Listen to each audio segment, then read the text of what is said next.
Hi everyone! Good evening!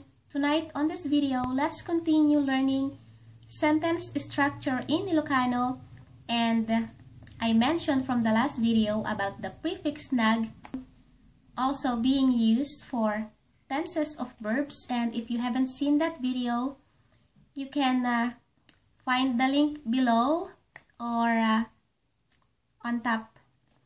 So, now let's start. On this video, let's practice tenses of verbs using the prefix ag and duplicating the first syllable of the root word for the present tense and forming the past tense using prefix nag. First, let's practice with the root word DIGos. DIGos, bat. Root word DIGos. Future tense, ag, plus the root word Agdigos. Present, Agdigdigos. And past tense, Nagdigos. Let's have another one, TUGaw. Future tense, Agtugaw. Present, Agtugtugaw. And past tense, Nagtugaw. Let's have an example if you want to say the future, present, and past tense of, let's use the DIGos or bat as an example, and you want to say, I'm going to take a bath.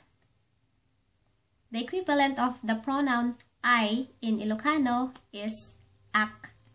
So let's start with the future tense. You want to say, I'm going to take a bath. Agdigos, prefix ag plus the root word digos, and the pronoun ak. Pronoun ak is attached to the word, so that's going to be prefix ag, the root word digos, plus ak being attached to it, agdigosak. I'm going to take a bath. Present tense, agdigdigos ak. Agdigdigosak. It is pronounced Agdigdigosak. If you want to say, I'm taking a bath, Agdigdigosak. And past tense, let's drop off the prefix ag and let's use the prefix nag to make the past tense. Prefix nag plus just the root word digos and pronoun ak. I took a bath. Nagdigos ak. Nagdigosak. Let's have another example. Present, future, and past tense. And for the future tense, I'm going to sit here. I'm going to sit. Ag. That's the prefix. The root word tugaw. Agtugaw. I'm going to sit. Agtugaw plus the root word, plus the pronoun ak. Agtugaw plus ak. Agtugawak. I'm going to sit here. Agtugawak ditoy. Present tense, I'm sitting here. Agtugtugaw ak. Agtugtugawak. I'm sitting here. Agtugtugawak ditoy. And with the past tense, let's use the prefix nag plus just the root word tugaw. I sat here. Nagtugawak ditoy. Nagtugawak ditoy. Last example of our tenses of verbs. Let's have tumar. Prefix ag plus the root word tumar, agtumar. And if you want to say, I'm going to take medicine, future tense, I'm going to take medicine, prefix ag plus the root word tumar, and pronoun ak. Agtumar ak. Agtumarak. I'm going to take medicine. Agtumarak ti agas. Agas, medicine. And for the present tense, tumar ak. Tumarak ti agas. Tumarak ti agas.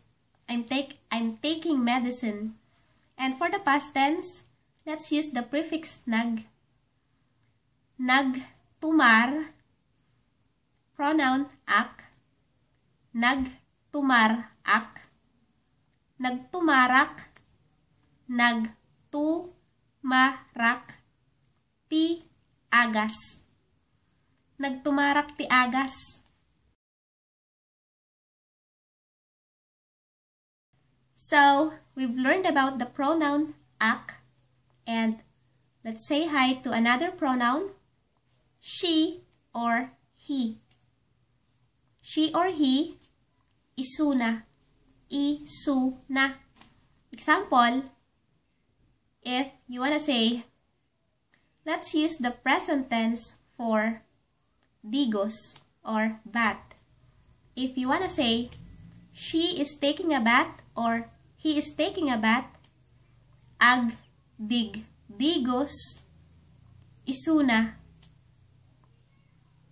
Agdigdigos, isuna. Another example of he or she or isuna, let's say, for example, you want to say, she's going to sit here or he's going to sit here. Agtugaw, isuna, ditoy. Agtugaw, isuna, ditoy. If you want to say, she's taking medicine or he's taking medicine, agtumtumar, isuna, ti agas. Or past tense, he took medicine or she took medicine, nagtumar, isuna, ti agas. That's it for tonight, and don't forget to check the info below. You can find the verbs down here and also the examples that we used on the video. That's it. Until next time. Good night. Bye.